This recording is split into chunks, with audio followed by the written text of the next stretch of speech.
How Do You View You podcast with your host, Griffinstein. Today we have author Pamela G. Bubble Therapy. Mama. Ex-wife, yeah, but got life on track. Hey, somebody's blessing coming. I'm just saying. Introduce yourself to the people and let them know who you are and what you're doing in your life right now. All right. Well, hello, everybody. So, yes, I am author Pamela G. My name is Pamela Garrison. For those that don't know me, I'm a two-time international best-selling author, speaker, coach, and I'm also known in this world as the bubble therapist. So right now I am building blessings through blowing bubbles and helping change other people's lives. Yes. So when you say bubble therapy, what does that entail? What does that mean? Man, that's a whole story. You ready? Yeah. Oh, yeah. Yes. Like, you ready for the story? So bubble therapy is something that was birthed out of my first book. My first book is entitled Identity Crisis, Rediscovery You. And I wrote this book. See, it's interesting. You spoke about the divorce. So see, I wrote this book at a time in my life when I was coming through a lot of tragedy. So my 2014 was like a year from hell. And I just keep it real. And so just to give you the highlights, because that's all most people can handle, the highlights. So the highlights of the year, that 16-year marriage had just fell apart. And I was a little angry about that. Wasn't expecting that. And because I was angry, I'm convinced cancer crept up on me. So I was then diagnosed with colon cancer. So emergency surgery, that type of thing. I was blessed, no chemo, no radiation, but you know, I still had to go through the process. And so as I'm recovering from that, I got a phone call from Louisiana that my dad is sick. So we had to go to Louisiana, see about him. He would be diagnosed with stage 4 lung cancer. And so while I'm out taking care of that, I get back to California, and that same husband that I'm estranged from right now got diagnosed with a very rare skin cancer. And it was going to take 3 surgeries to help put him back together again. Wow. And it's all in the same year. I'm still in 2014. Hang with me now. So, wow. And so, but in my head, I kept going, but this is not mine. I got to do real estate. So I was in the process of getting my real estate license. And you know, that's not an easy test, but yet I passed. Passed that test. And then later on that year, my father would die. End of October, November, he would pass. And then as I'm heading into December, you know, divorce papers are filed. We're going into January 2015.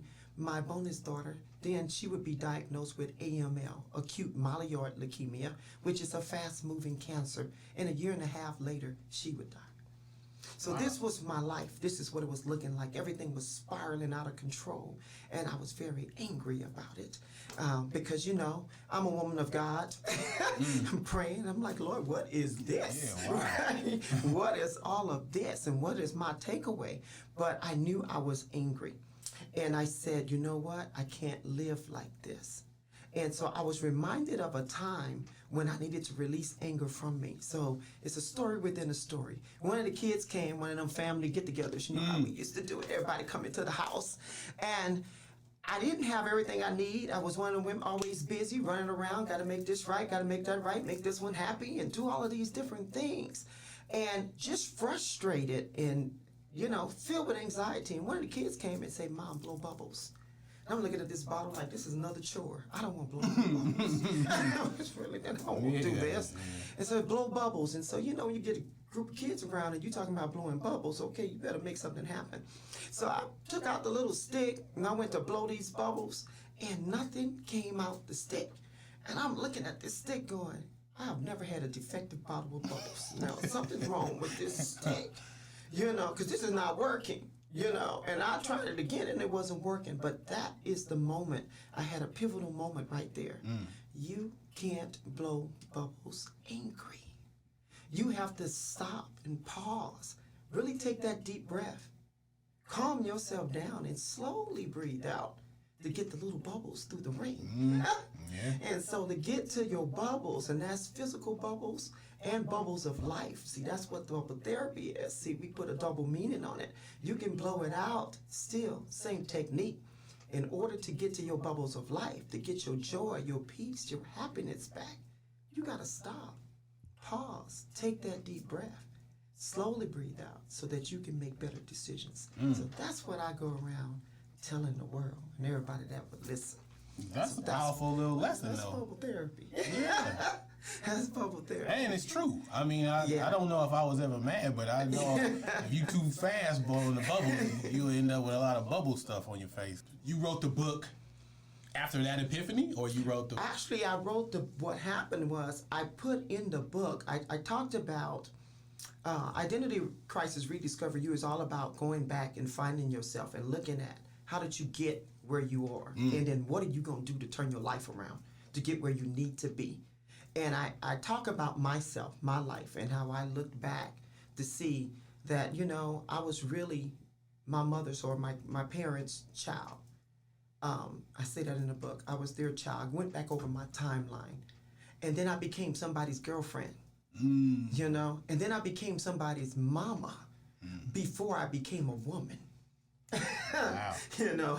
So when you start looking at these things, you go, now I understand why I made some of the decisions I made and what put me in the situation. But I'm always one that self-evaluate and analyze. I say, but now how am I going to get myself out of this?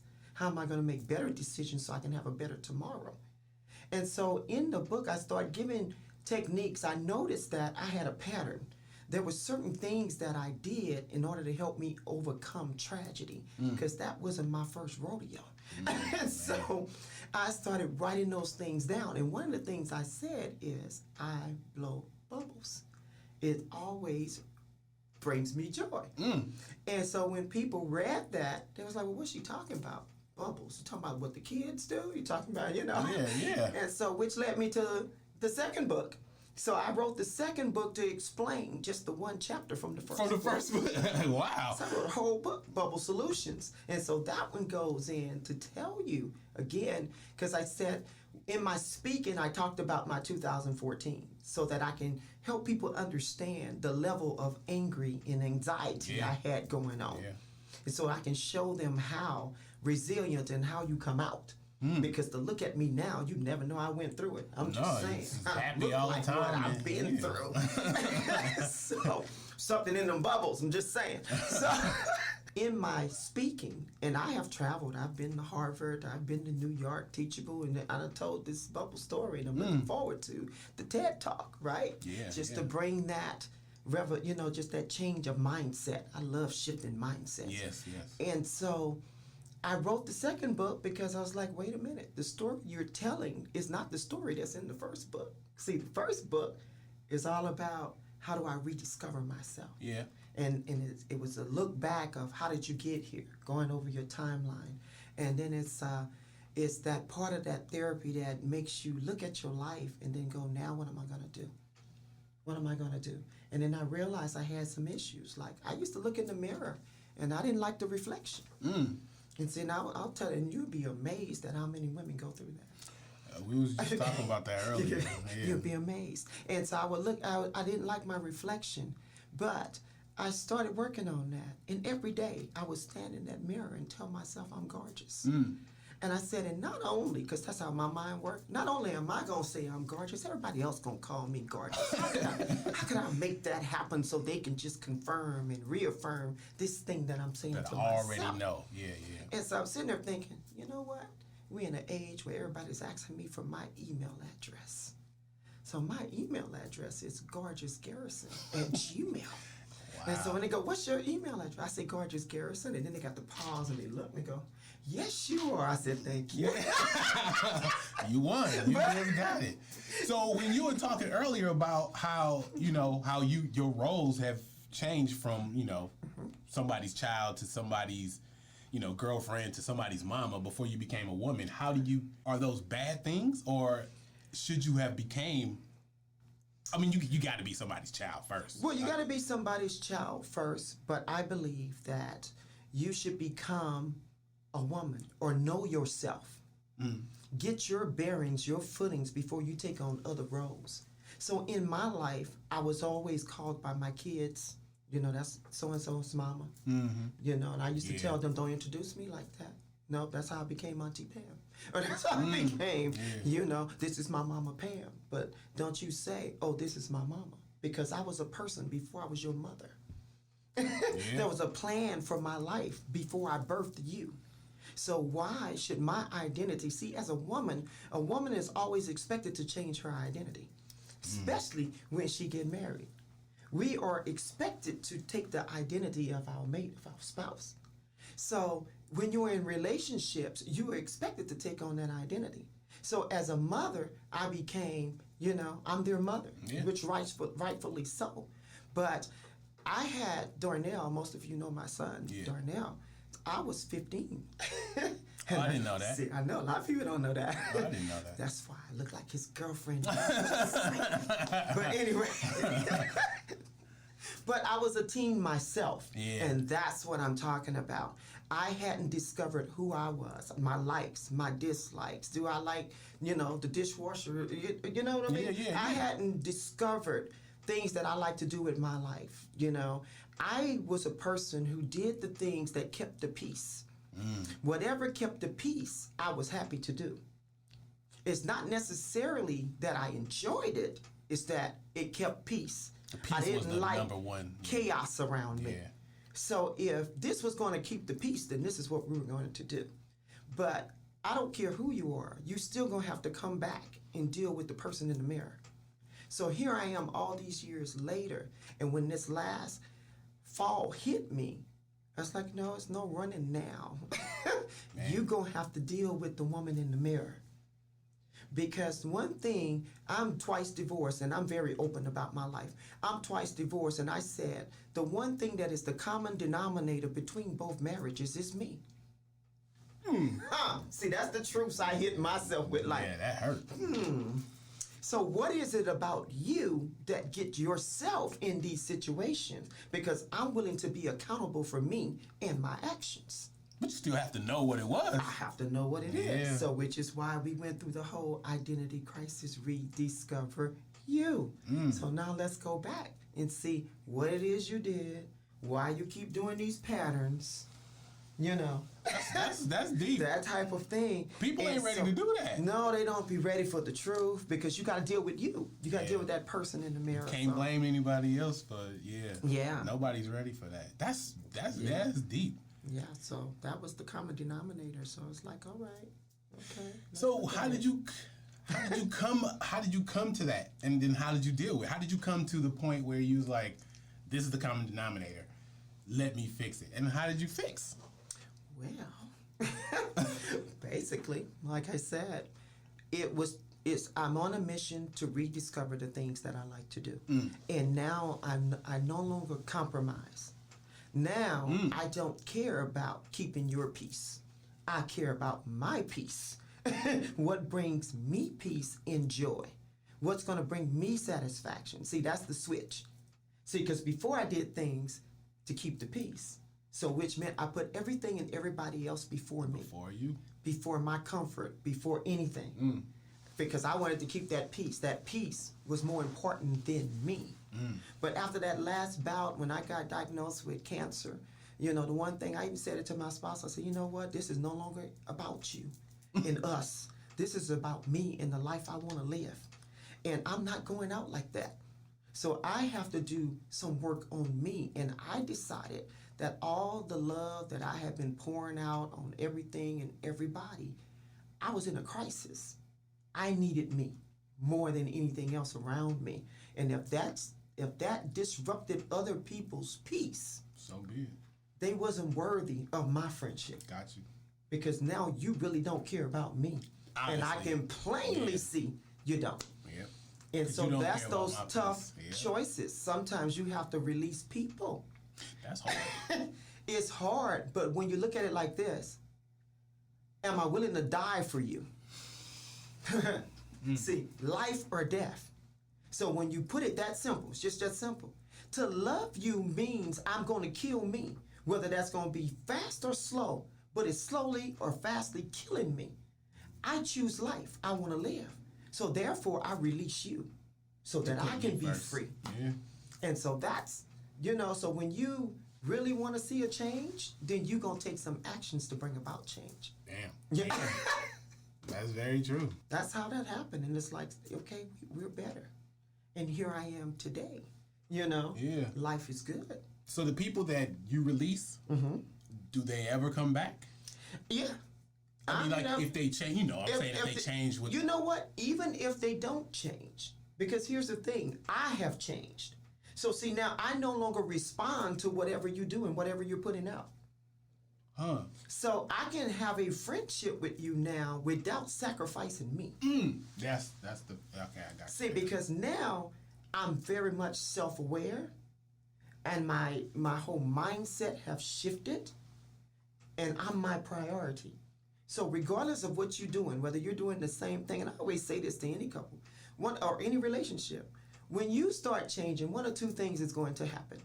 Either a person is going to change with you, or they're going to go find somebody that do the things you used to do. Because they're not willing to change. With you. And see, the other part of that is we have to accept people for who they are. And not what you want them to be. We can't change people. And see, you have to decide whether or not you can live with or tolerate whatever that level of disruption they got going on. Because when you really think about it, if you put yourself first, you'll be a better person anyway to reach out to all these other people. So that's exactly right. Yeah. So, and I tell people, we were raised, a lot of things we were raised with that's backwards, is not right. Because we were kind of taught to feel bad when you think about self. And a lot of people still feel bad when they're talking about self-care. But truly, we can't help another person unless we're well ourselves. Mm-hmm. I always use an analogy of a bodybuilder. If his feet are not planted and he go to lift that weight, everybody's falling. Yeah, the knee is going to break. So you better make sure you straight, solid, standing, can hold yourself in the right posture before you go to lift to reach for somebody else. Yeah. Because you're going to fall. And everybody coming tumbling down. Yeah. And they're going to blame you. Exactly. So in our society, we got to understand that we have to rise up first. Now we're in a better position to bring somebody else up. Now I can hold you because I done took care of me. I'm solid. Yeah, I'm solid. So you right? I can hold you. So now I can lift the weight. That makes sense. It makes a lot of sense. Yeah. So those are the things that we have to start looking at. But of course, in our society, we've been, you think you all of that. No, I know I'm all of that. And if you allow me to be who I am, I'll help you be all of that you're called to be as well. Wow. See, that's the part. That's scary for people, though. Yeah, that's. I'm going to tell you, because people don't really want to be anything, I notice. Not people in general, just people, well, actually people in general. But some people are called upon to do things, and you just feel like you got to do it. But other people just want to stay where they're at. Complacent. Complacent and they're happy. And then they're scared because you're trying to grow. Because I don't want you to grow, because if you grow, then I got to look at myself and my faults and the things I don't want to deal with. Yes. So your growth is a threat to me because I don't want to move. Man. And I feel like you're forcing me to move because you're growing. Man.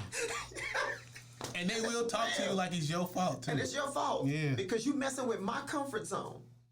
Right? How dare you try to be somebody? Right. Because I'm comfortable liking you just the way you are. You don't need to be all that. Man. But, there's a burning desire in the heart of many. And it's sitting there, laying dormant because they're afraid to disappoint the people around them. Yep. And what I have found is the moment you start stepping into your truth, the people around you will start stepping in yours. The other thing I said in my book is, we teach people how to treat us. We do that. Yep. So we get disappointed because you didn't think of me or you didn't do this. But I taught you it was okay to ignore me because I wanted to keep the peace. Yep. I taught you it was okay to do those things. So how do I go back and fix it is one of those things you asked me. So no, that's no longer acceptable. So as I treat me better, and I'm putting myself first, the things that I need, which is not selfish. Selfish is not a selfish act. It's a necessary act. Because the people around you that you love are being robbed of your best. Now. So you're not even giving them all that you are able to offer because you didn't take the time to go and take care of you. Most mothers are tired when it's time to take care of kids and all these things. Mine was. If she can get 20 minutes by herself, that's my other part of the bubble solutions. You know, just a bubble bath. Don't knock on this door. Don't call me. Leave me alone. Give me my 20 minutes. 20 minutes. 20 minutes will change your world for hours. With a mother that was tired and she got a time just to be. Wow. With nobody calling her name, all these names, mama, auntie, hey, honey, cuz, hey, babe. Wow. Man, this is off subject, but what is that? Got your attention. Yeah. So this is a crystal. And notice this, it says gratitude. Yeah. So a crystal is something that it is magnetism. As you put the water in there, it's supposed to help with your energy.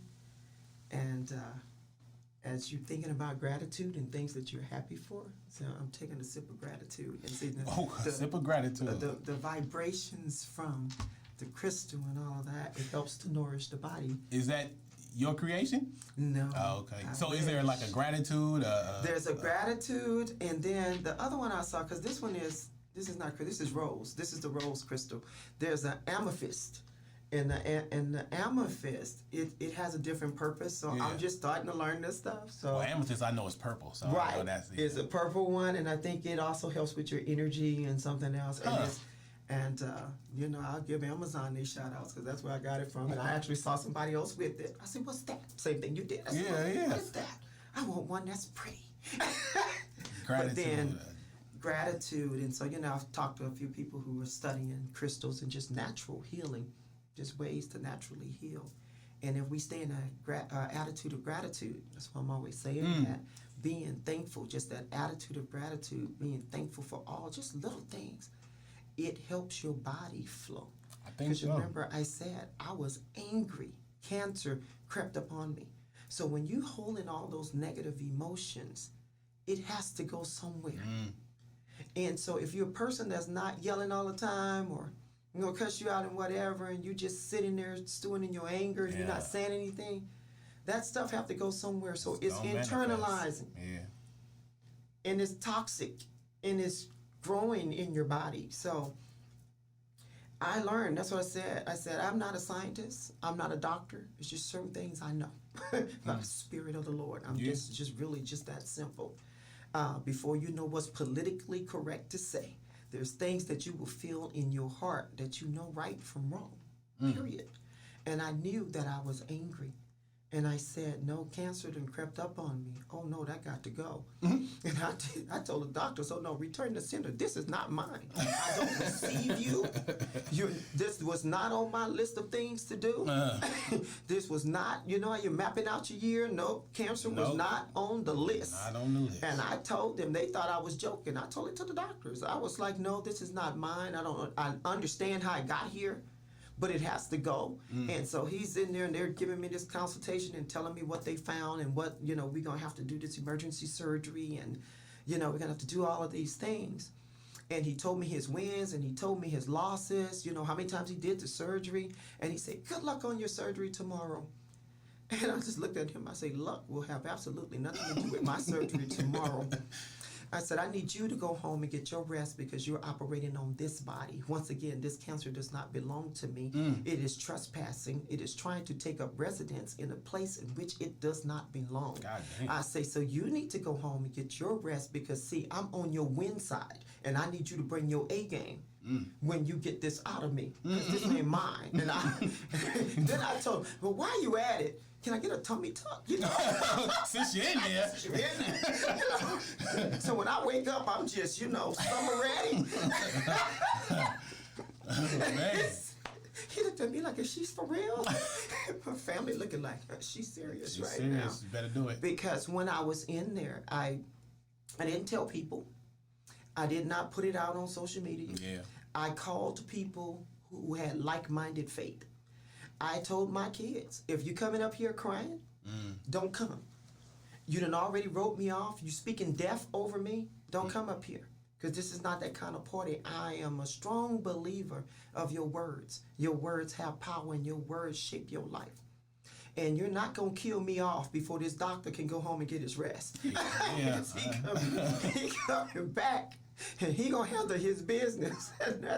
And that's what we did. And you already counted it as a win. So it was a win. Yeah. Oh, no, we wasn't going to see. I tell people to find something to stand on. People go, I got to be spiritually deep, and I don't know which part of the word. My word was, I'm not going out like that. I don't care what it was.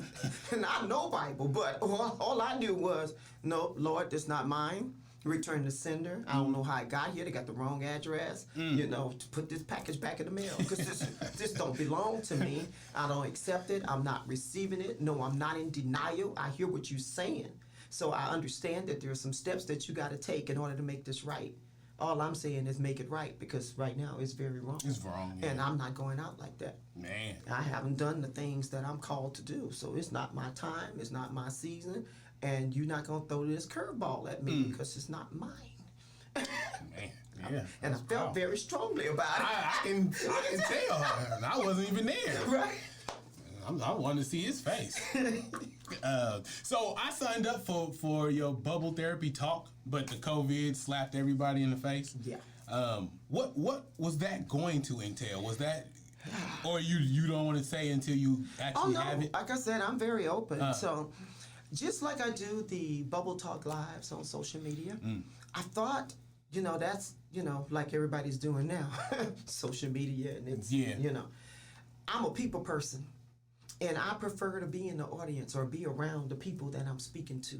So it was going to be more of an intimate evening with Pamela, Bubble Talk Live, and I was going to share my story pretty much like I'm doing today. Yep. But I also feed off people. So I don't know where that was going to lead. But I know that if I was in the room, we was going to see where it was going to go. Good things is going to happen. Just saying. Yeah. So if I got everybody in the room, I do a lot of things, pretty much by spirit and what I feel led to do. I have my scripts on, okay, here's what we going to do. But, that don't always, no. we gonna feed the room. So whatever the room needs, we'll be ready to feed the room. That's good. And so I like that we had a small, intimate setting. The theater was nice size. It seats like 25. It wasn't going to be no whole lot of people. As I said, it's going to be a small, intimate setting. We had the big screen ready because they said, you can use the big screen. You can use the sound room. I said, what? and it's just been a dream of mine to speak to an audience. Always have been ever since I was a kid. I'm not one who ran from the mic. I'm like, what? Mic on? What? Mic check? What you said? I said, I'm so excited today. Yeah. No. Look at that future stuff. Yeah. And so it's just a dream, and I want the dream to be realized. And it's going to be realized on a much larger level because my visions see stadiums. Yeah. Little countries. I don't know where we're traveling outside of this country, but just people. And I'm born to inspire, to encourage, to empower, to motivate. This is something that I've always known, and it's something that I've always done. And what I found is that it was trapped.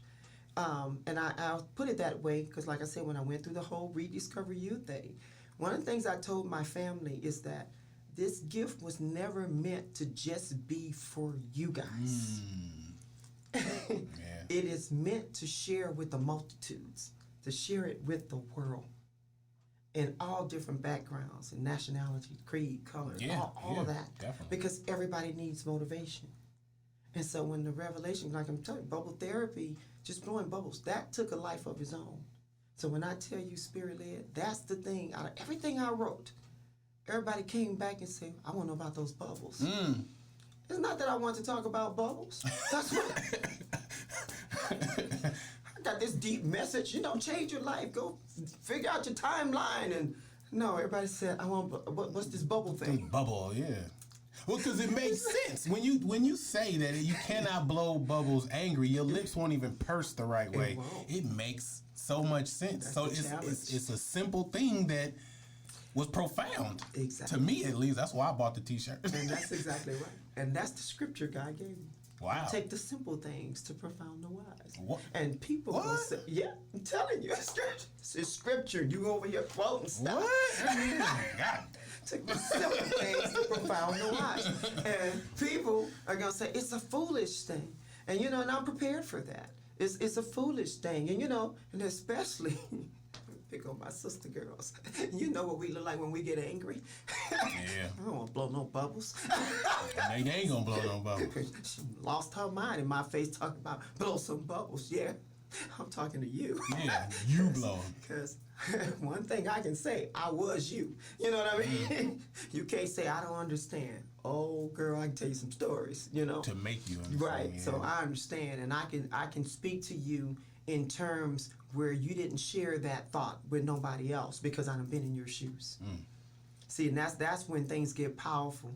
I can tell you things you're not saying just by looking at the actions that you're taking. So, Very true. so that's when it gets deep, and I'm telling you, you need to blow some bubbles.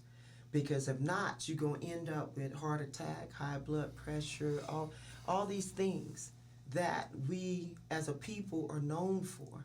But a lot of it have to do with the stress, the high stress lifestyle that we've been in. Yeah.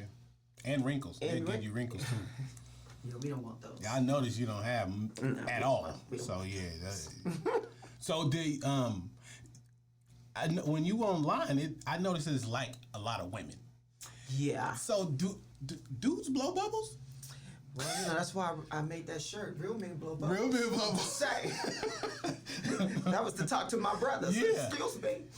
Because I had a podcast last month with Revolutionary Rika, and she was talking about how it's going to take women to support men to get the men back where they need to be in life. And I just don't know if men are really open to saying something is wrong with them. Man, you're going to start me on a whole other deep conversation. I'm about to tell you right now. See, a lot of women go, I want a strong man, and I want this man to this, and I want him to that. And then they marry him, and they go, I want him to help me with the kids and all of these different things. But then as a mother, it goes all the way back from raising your son. So as you're raising your son, okay, it's a problem in society if you touch a doll. But if you can't touch that doll, how is he going to hold a baby? Oh, yeah. It's a double that's standard simple. almost. See, Yeah. because as a little boy growing up, no, that's not manly. You can't do that. But when you become a man, now suddenly you have to know how to hold this child. That you never was allowed to. But you was always told, no, you can't hold that. You can't touch that. That's going to make you less of a man if you do that. But then when you become a man and now you are a father, now you suddenly have to know how to change hold this diapers, child. how to feed it, How to hug, Betsy Wetsy. how to be loving. Oh, wow. And then you got a woman in your ear complaining, well, you don't show me love and you don't do this. But you were taught, you were conditioned that was going to make you less of a man if I did that. Wow. And now I got to flip a switch and suddenly I got to know how to be the father to this child that as a little boy I couldn't even hold. And then on top of that, you couldn't even cry. You get what you're crying for. You So get now, slapped. how am I going to deal with this little person that is crying in front of me? They too small. I can't slap them. No. I'm just saying. So there's a lot of work that needs to be done. On both sides, yeah. On both sides. I didn't even think of that. I said you was going to take me deep. I was like, let me hit you with another. Wow. Because, so now you are a father. And this person needs that. That little person needs the love. They need you to hold them. And nurturing, yeah. And all of them, they need all of that. And they need it from their father as well. But see, as a boy, there were certain things you were taught and groomed to do. And holding a baby doll definitely was not one of them. No. You better get that football, boy, and go. Yeah. You know, Slam it. Right? Yeah. Right? You know? Burp and fart. Right? Yeah. Right? So it's those things. So like I said, when I deal with identity crisis stuff, I go back. Let's look at your childhood. How were you raised? What were you told? You know? So what were some of those things that you done picked up along the way that is now shaping your life? And so unless you shift your mindset, you know, then you're still going to be in this thing, you know. Only you can change you. And you have to want to. You have to want to. You have to want to. Because if anybody making you feel like you're making you do it, you're going to just divorce. That's exactly right. But see, but then a lot of people have to understand where a person is coming from, though. So if you grew up in a family that doesn't show affection, you're not going to know how to do affection. Yeah. That's not the love language that you saw. No. That's a work for you. That's a whole chore. Like, you want me to do what? Yeah, how am I supposed to do that? Because that's what people don't know, but that's how my mama was. My mama showed love by cleaning up, going to work, and doing these things. She never really did hug and so that's kiss. acts of service. I kept the house clean. I provided stuff for you. I gave you clothes. this. And what you mean I didn't love you? Yeah, and she is hurt. But now my brothers and sisters want that. They want that hug. They want to feel the affection. But my mama wasn't hugged. She wasn't hugged, so. And see, somewhere, somebody have to make a decision that this is not what I'm going to do. And I don't want to take this into the next generation. That was one of the decisions I made. My mom and dad they wasn't huggy Philly people. But because it's something that I had craved, I told my kids, oh no, we doing hugs. Oh, you're going to hug me. You know how a child get mad with you, mad with you. That's okay. You still love me. Yep. You're going to always love me. I'm mama. You can't divorce me. I remember my uncle used to chase us and kiss us. But he used to kiss us in the mouth, so I didn't like that. No, you're doing too much. Yeah, I felt like he was, but you're doing too much. But it was no doubt that he loved us. Yeah. It's just we didn't like the way he showed love. Right. So, damn, that makes a lot of sense. Yeah, you get, when you're thinking about what kind of father I want to be. And see, people don't think about it from the child, because see, what that child is being taught, especially at that young age, those are the things they're going to remember when they grow up. Yeah, I'm here to tell you. I'm here to tell you. Yeah. Those are the things that you remember when you grow up. Not so much what people said, but what they did. What did you do? Yep, I remember my uncle took us fishing. I remember my other uncle gave me a fake $5 and sent me into the store. Like, this nigga don't love me. Set up. Yeah, set your own nephew up. I was 11. I said, this got Washington face on it. Go in the store and spend it. No, you weren't supposed to be that smart. Yeah, I didn't look. I know what money's supposed to have on it. That's $1 bill with a $5. I said, man, this dude don't love. Yeah, I remember that. Yeah. I remember that. So that's true. You do remember. You will remember. So is your dream to just travel the world and speak and help, or you want to be part of a network that does that, or what would your dream be if you could do it the way you wanted to do it? I don't like being put in a box. So when you say part of a network, that kind of puts a box on it. Around what you...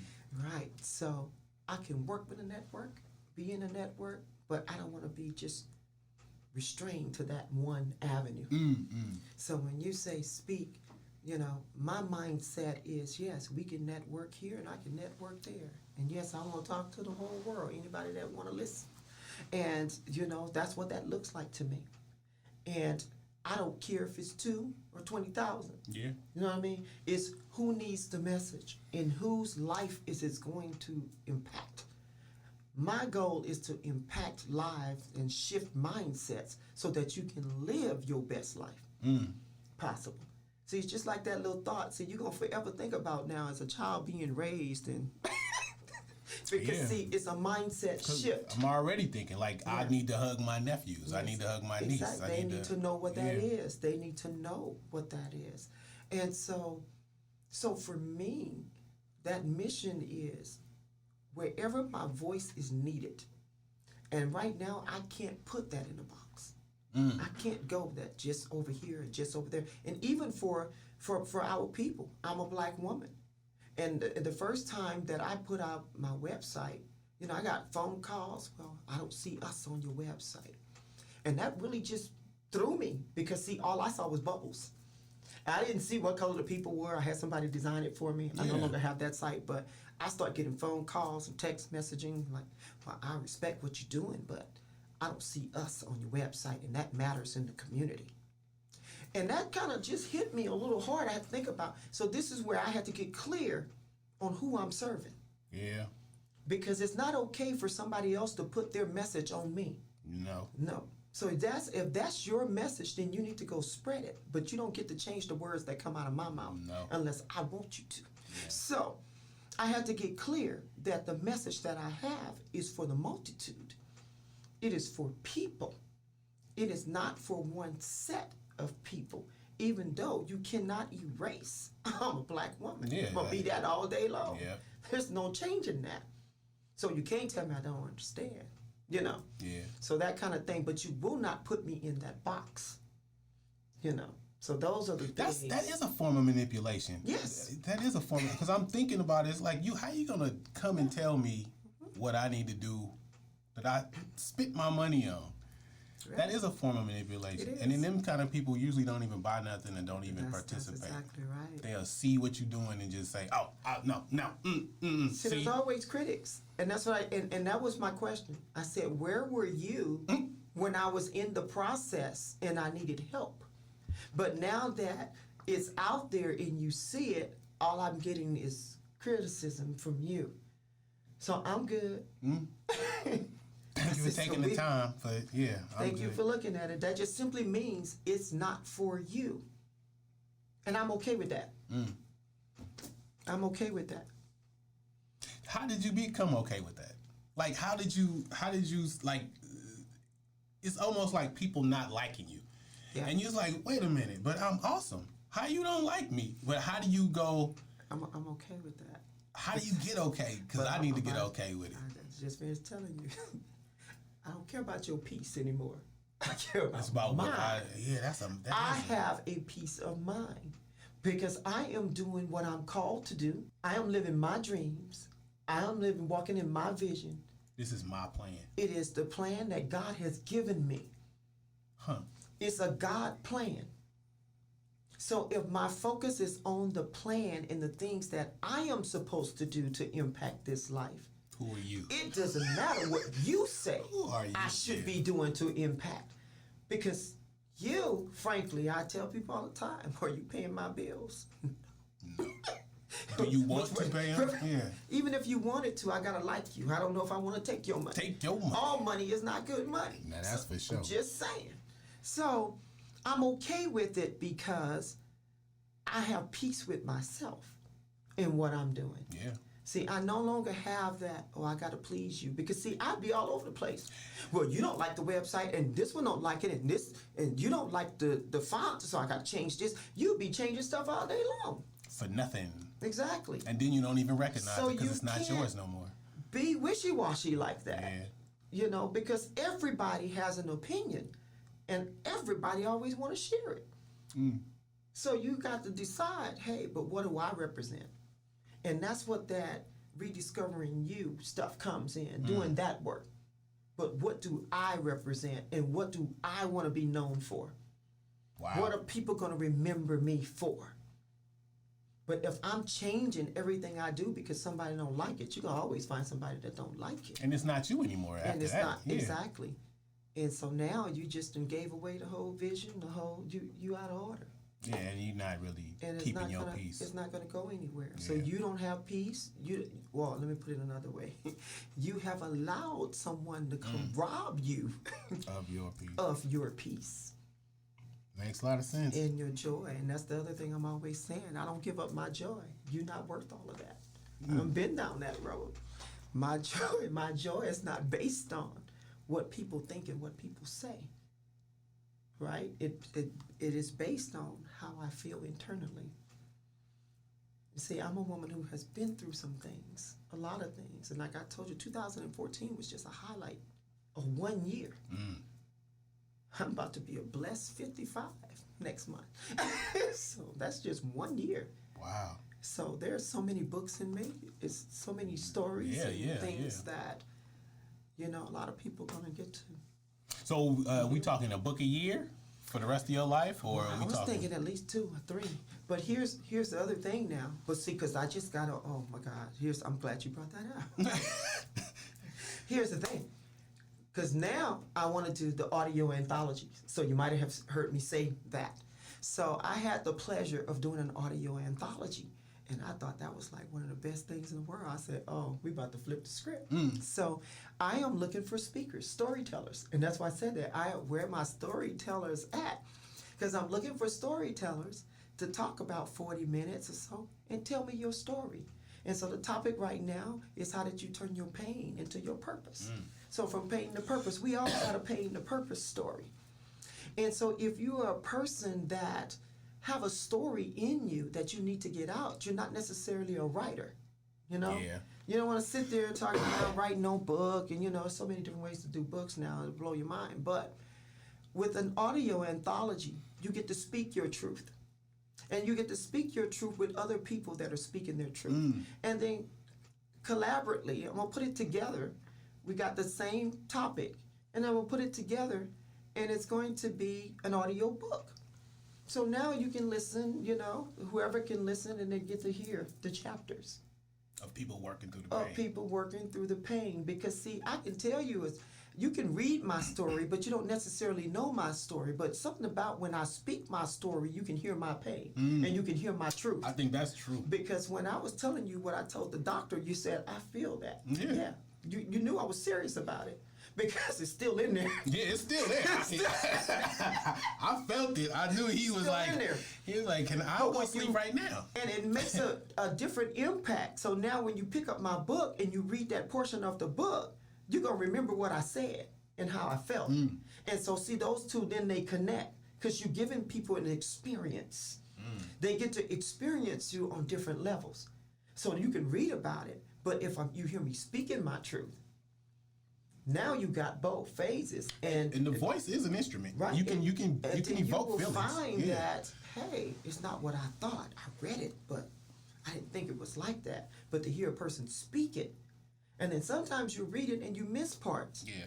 But when a person speak it, so I'm looking to do I call it Storytellers Express, because I want people to get on board, get on this train. It's about to leave the station. And we gonna put it together, and then they would have the opportunity. One, they'll get a copy of it. They get to work with me, 2-time international best-selling author Pamela. I've been practicing. Right? Yeah. I got that flow down. So how would they submit? Well, I have a website for that. All right. And so that's authorpamelagarrison.com, and there's a link there for Storytellers Express. So go to authorpamelagarrison.com, and they submit the story, or they... Well, you know what? No, they don't submit the story. This is if you decide that this is what you want to do, there is an investment. Okay. It is an investment that's there. You signing up for it. And then I will be reaching out to you and letting you know all the details. Gotcha. Or if you have questions, go ahead and shoot me, email questions or whatever. But that link is for you to sign up. You sure you're ready to roll. We'll flash it at the bottom of the screen. Flash it. So because we're gonna talk about it. Okay, that's good. I like the way that sounds. That sounds good. Expectation, and then so we gonna flip the script and we gonna speak our truth. Put it together. That's a tour right there. Yeah, we gonna speak your truth. That's a tour. Exactly. You get 10 people talking about exactly. That's a whole tour, and it's a whole nother arena for spoken word. Yep. Yeah. For spoken word. Some people will speak it as a poem. I know people will speak it as a poem. And that's good. Yeah. And then we all thoroughly entertained, right? Man. So now here we go. So we got the whole production, when the world opens back up again, here's the tour. And so the other thing I was offering, because like I said, I want to get in this podcast circle. So when I open up, do the podcast, okay, I got automatic guests. Here we go. You already got, you got guests 15 through, Well, we're going to talk about that. Yeah. And so we're talking about those things. And then because I love making my T-shirts now, they also get a T-shirt. Oh, yeah.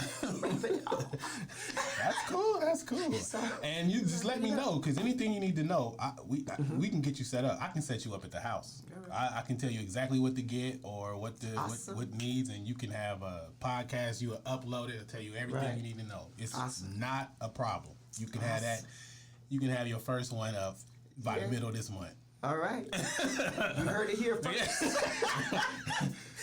Storytellers Express. Man, you can have it. So I'm trying to go, Bubble Talk Live story. I'm always thinking of titles. Always thinking of things, but well, the tour, the Bubble Talk therapy sessions though, that I don't know when COVID is. I think it's I don't know when it's gonna be over. So I'm thinking about going ahead and doing a virtual event. I kind of shied away from it, as you know. Because I wasn't sure that that's part of it. The right lighting, the right, everything that you need in order to make things look good. I'm the best it can be. Exactly. Yeah. Exactly. I didn't want to have to. I didn't want to come step above the rest when you exactly. It's I legitimate. just didn't want to do it that way. It was like, no, let me get more information. Yeah. And not, because some people you're trying to be a perfectionist. No, I just like to work in excellence. Yeah. Because some people don't understand. I want you to remember this experience. This is an experience, and so, but unique experience. Unique experience. Yeah. But I'm excited about it, so it's going to get done. So I'm thinking about that. And then I've also now released my school. I have an online school. It's called Bubbles for Life. We work in these bubbles. What? Okay. Bubbles for Life. I'm getting ready to do my first class. I'm looking for authors who have written books and they don't know what to do with their books. And they're sitting there in the garage or collecting dust. So I'm about to teach a 1-year strategy on how to sell your book. Let's break this thing down. Self-published. Self-published. Yep. Self-published. And I'm asking, are you ready to rock this revenue? And it's gonna rock this revenue. So I'm stepping out into more things. That's good. So it's time to expand, And so that's my next thing coming up. And then as, we keep evolving, like you said, we getting ready to do podcasts and, it's just good. That's and then, good. And like I said, I feed off the people. So if there's information or knowledge that I have, then we'll put together class, a webinar, and hey, let's get you educated. You can use me as a resource. I have lights. I just bought a bunch of equipment because we about to start shooting movies. Well, we already shoot movies and skits and trying to get that dark network up where it's a real. And I think we're gonna add a cooking show. Okay. So about to cook too. Yeah, So we trying to do everything on there. So whatever you need, let me know. I like I said, I was talking to Revolutionary Rika, and people get knowledge and they hold on to it because they want people to be able. Oh, nah, not you. Yeah, okay, come on. So not me. Whatever I know, I share. And I'm the same way because we are all better with knowledge, and I enjoy sharing knowledge. Yeah. That's how we all grow. But you're right. Some people like to hold on to it all crystal tight because I don't want you to have it. That is an insecurity that if I give you this, you're going to go farther than me. Surpass me. You're going to surpass me. And that's what I want. But if my gifts and talents are such, then why would you not be happy for me being the best me I can be, even if that means I'm going to surpass you? But see, a lot of people are intimidated by it. When I tell people now, I say, I've been playing a little small, I'm a little shy. And they look at me like, what? you what? Yeah. I say, trust me when I tell you I'm not at full capacity. The best is yet to come. Wow. And see, just that thought scares people. Then I stop talking because it's like, okay, well, maybe I shouldn't have told them that. But there's so much in me that needs to come out, and it's not like I said, it's not like I have never known. I've just been sharing it on such a small basis. See, but now is the time. Yep. And every time, I'm always saying, change is inevitable. Everybody's got change. And every time we acquire knowledge, a change is taking place. You cannot work on the same level you were on yesterday because you got new information today.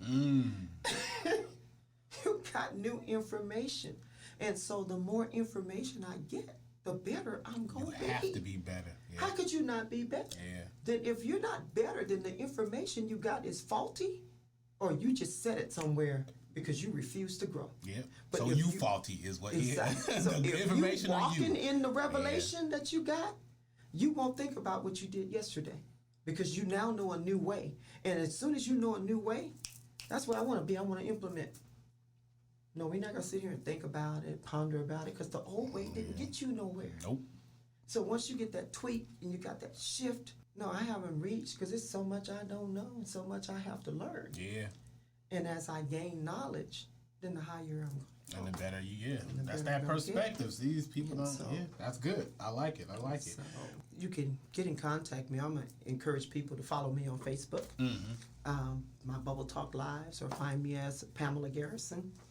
And, and you can stay connected that way because it's going to lead you other paths. So, and again, the website is authorpamelagarrison.com because, I'm loving my name. Identity Crisis Rediscovery You. So this is why I use my name because I now know who I am. There's power in it. Yeah. And so it's my name. So my business, Author Pamela Garrison, LLC. It's, so it's all my name. But my parting words, like I said, I am building blessings through blowing bubbles. And what I always leave on is I'm going to tell you to be blessed. Don't stress. Blow bubbles. Get those toxins right out of your life. How do you view you, Author Pamela Garrison? We appreciate your time. We out.